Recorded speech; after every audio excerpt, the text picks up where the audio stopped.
Hi friends, welcome to Jo's kitchen. நீங்கள் இன்னும் நம்ம ஜோஸ் கிச்சன் சேனலை சப்ஸ்கிரைப் பண்ணலையா? சட்டுன்னு சப்ஸ்கிரைப் பண்ணிவிட்டு லைக் பட்டனையும் ஹை பட்டனையும் தட்டி விட்டுட்டு வாங்க வீடியோக்குள்ளார போகலாம். நைட்டு 2லேருந்து 3 முறை சிறுநீர் கழிக்க எழுந்துக்கிறீங்களா? அதுக்கப்புறமா தூக்கம் வராமல் புரண்டு படுத்துகிட்டே இருக்கீங்களா? காலையில் எழுந்திரிக்கும் போது சோம்பலாக இருக்கா? இந்த ப்ராப்ளம் பெரும்பாலும் வயசானவங்களுக்கு தான் வரும். வீட்டில் கிடைக்கக்கூடிய ஒரு எளிய பொருள் தான் வாழைப்பழம். அதை சரியான முறையில் பயன்படுத்தினீங்கன்னா நைட்டு சிறுநீர் வர்றதை கண்ட்ரோல் செய்யலாம். ஆழ்ந்த தூக்கம் வர்றதுக்கு உதவியாக இருக்கும்.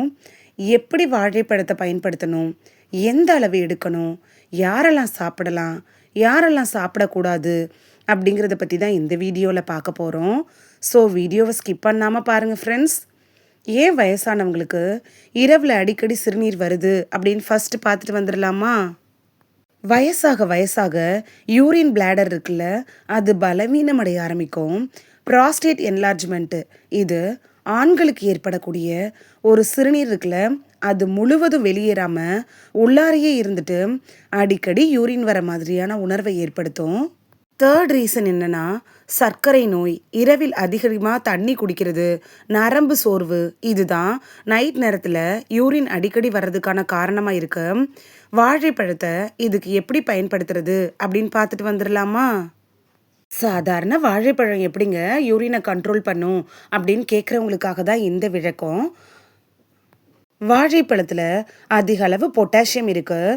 இது என்ன பண்ணுன்னா, நம்ம உடம்புல இருக்கக்கூடிய வாட்டர் லெவலை பேலன்ஸ்டாக வச்சுருக்க உதவியாக இருக்கும். மெக்னீஷியம் கூட வாழைப்பழத்தில் இருக்குது. இது பிளாடர் மசில்ஸை ரிலாக்ஸேஷன் பண்ண உதவுது. அர்ஜென்சியை கண்ட்ரோல் பண்ண உதவுது. விட்டமின் B6 இருக்குது. இது நைட்டில் நர்வ்ஸ் ஓவர் ஆக்டிவிட்டியை குறைக்க உதவுது. நேச்சுரல் ஸ்லீப்பை சப்போர்ட் பண்ணுது. மெலனின் ஹார்மோன் சமநிலைக்கு உதவுது. அதனால தான் நம்ம முன்னோர்கள் நைட்டில் வாழைப்பழத்தை சாப்பிட சொல்லியிருக்காங்க.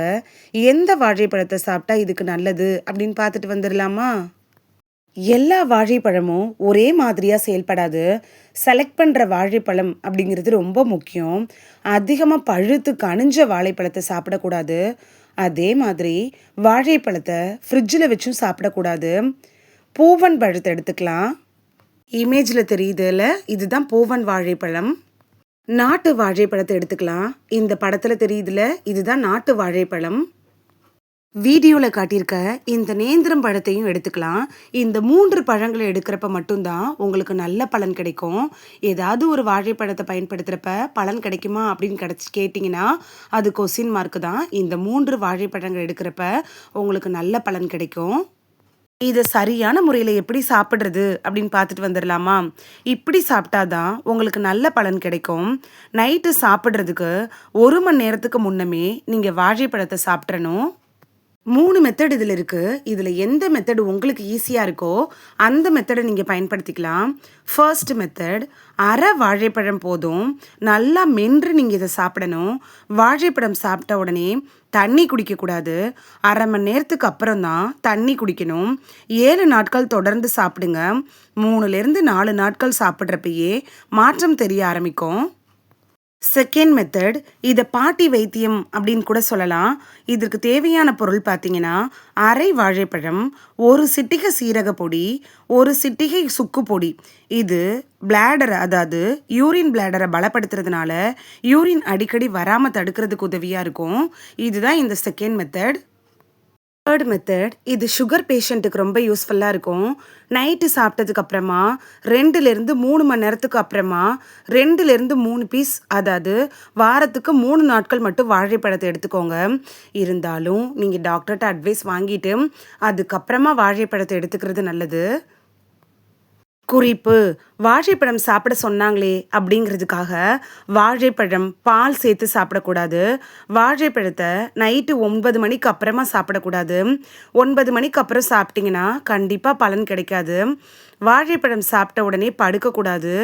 ஈவினிங் 6 o'clockலாம் நீங்கள் வாழைப்பழத்தை சாப்பிட்றது நல்லது.